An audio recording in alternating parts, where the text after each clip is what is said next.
Kıymetli kardeşlerimiz, Mardin Umut Kervanı'nın Ekim ayı faaliyet raporunu inşallah size sunacağız.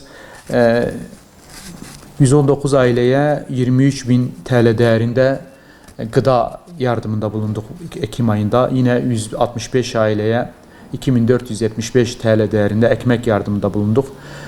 Mevlid Kandili münasebetiyle Afrika ve Asya'da toplamda 700 kişiye mevlüt yemeği verdik. 17.500 TL değerinde.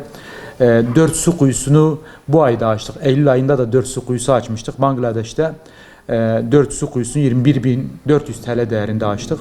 Yine 2 kurban vekalet usulüyle Afrika'da kesildi. 100 Kur'an-ı Kerim'de yine aynı şekilde hayırseverlerimizin desteğiyle Kur'an-ı Kerim'e ihtiyacı olan yerlerde dağıtıldı. Toplamda 1091 aileye ve kişiye 70.875 TL değerinde ayni ve nakdi yardımda bulunduk.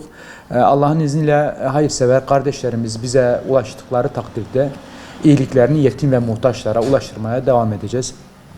Allah kabul etsin inşallah. Rabbim yerini doldursun. Karşılığına cennetler ihsan etsin. Allah'a emanetsiniz. Esselamu Aleyküm ve Rahmetullahi ve Berekatuhu.